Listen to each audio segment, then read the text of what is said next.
Welcome back to G Fun Facts Online.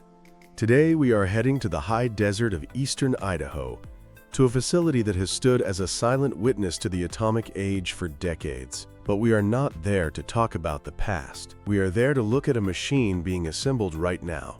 A machine that is not a towering concrete dome or a massive cooling tower. It is small enough to fit in the back of a semi-truck. This is Project Marvel, the Microreactor Applications Research, Validation, and Evaluation Project, led by the U.S. Department of Energy's Idaho National Laboratory, or INL. This is the first new nuclear reactor to be built at the lab in over 40 years. And it represents a fundamental shift in how we think about energy. For the last half-century, the nuclear industry has been obsessed with economies of scale. The logic was simple. To make nuclear power cheap, you had to build it massive. We are talking gigawatt-scale plants that power entire megacities. But that approach left a massive gap. It ignored remote villages in Alaska, island nations, disaster relief zones, and military bases. These places rely on expensive, dirty diesel generators because a standard nuclear plant is just too big and too complex. This is where the microreactor comes in. These are defined as systems generating less than 20 megawatts of thermal energy.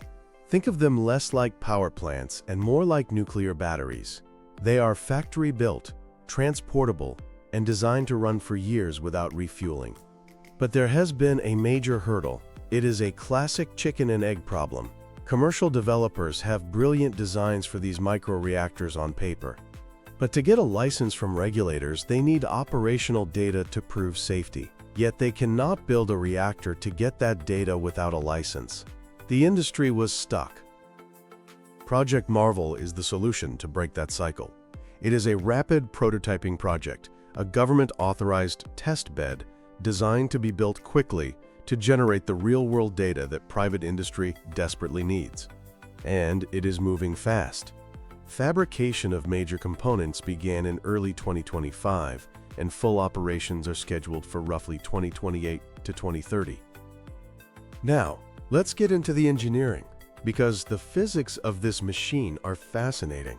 Unlike the commercial reactors that power our grid, which use water under extreme pressure to cool the fuel, Marvel uses a liquid metal, specifically a eutectic alloy of sodium and potassium, known as NaC. To understand why this is revolutionary, you have to look at the limitations of water. Water is a great coolant, but it boils at 100 degrees Celsius. To keep it liquid at the 300 degrees needed for power generation, you have to squeeze it. You have to pressurize it to over 150 atmospheres.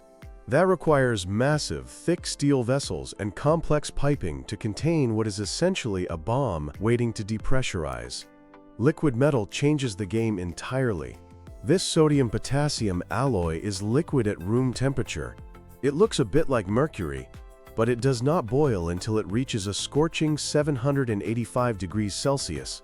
This means Marvel can operate at very high temperatures, around 550 degrees, while sitting at near atmospheric pressure. The reactor vessel doesn't need to be a thick pressure cooker. It can be a thin-walled stainless steel canister. If a leak were to occur, there is no steam explosion. It would simply leak out, much like oil dripping from an engine. But the elegance of the design goes deeper. Marvel relies on natural circulation.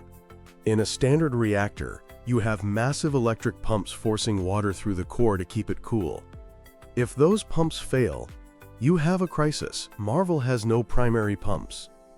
It relies on basic thermodynamics. Hot fluid rises, cold fluid sinks. As the uranium fuel heats the liquid metal, it becomes lighter and floats up. It travels to a heat exchanger, gives up its energy, cools down, becomes heavier, and sinks back to the bottom to start the loop again. You cannot turn off gravity. This is what we call passive safety. If the reactor loses all electrical power, the coolant keeps circulating naturally, keeping the core safe indefinitely. Before building the nuclear version, the engineers at INL actually built a full-scale, electrically heated replica called the PCAT. They ran it throughout 2024 and 2025. It proved that the computer models were right. The natural circulation worked perfectly. Now, let's pivot to the application, because this is where Project Marvel moves from being a science experiment to a global solution. The killer app for this technology isn't just electricity, it is water. In December 2025, INL announced a partnership with Shepherd Power and ConocoPhillips to tackle the crisis of produced water in the oil and gas industry. Here is the dirty secret of oil extraction. For every barrel of oil you pull out of the ground in places like West Texas, you also pull up 4 to 10 barrels of produced water. This is toxic, salty brine, full of heavy metals and chemical residues. Historically, oil companies inject this waste back underground, but doing that has lubricated fault lines, causing a massive spike in earthquakes in regions that used to be geologically stable. Regulators are cracking down on this, and at the same time, these regions are facing historic droughts. We are throwing away billions of gallons of water because it is too expensive to clean. Current desalination technology, like reverse osmosis, is an energy hog. It requires immense pressure and electricity, but Marvel provides two things: electricity to run the pumps and high-grade waste heat. In a normal power plant, 60% of energy is wasted as heat. Marvel captures that. By coupling the reactor with a thermal desalination unit, it can boil or separate the water much more efficiently than electricity alone could. The goal is to treat this wastewater for 30 to 40 cents per barrel. If they hit that target, they flip the economics of the oil industry. Instead of paying to dispose of waste, companies can produce fresh water for agriculture or municipal use. This is the dawn of nuclear desalination. But the implications go beyond Texas. Think about the global south. Nations in North Africa and the Middle East are facing existential water crises. Large coastal desalination plants are expensive and lock these countries into fossil fuel dependency. A fleet of Marvel-style microreactors could be deployed anywhere. They are air transportable. You drop one off, and you have power and clean water for 10 to 20 years without needing a refueling truck or a pipeline. It offers true energy sovereignty. The military is watching this closely too. Imagine disaster relief. A hurricane hits an island, destroying the grid and contaminating the water. Today, we ship in diesel generators and struggle to keep them fueled. In the future, a transport plane lands with a containerized microreactor. Within days, it is producing megawatts of power and hundreds of thousands of gallons of clean water, running autonomously. Even Silicon Valley is interested. Data centers for artificial intelligence are consuming power at an alarming rate. Tech giants need 24/7 carbon-free power that can be deployed on-site, bypassing the congested grid. The Marvel design, which is compact, silent, and safe, is perfect for this. Companies like Shepherd Power are proposing an energy-as-a-service model.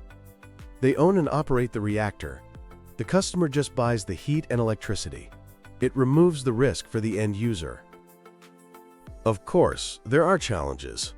The supply chain for nuclear-grade components in the US has atrophied and needs rebuilding.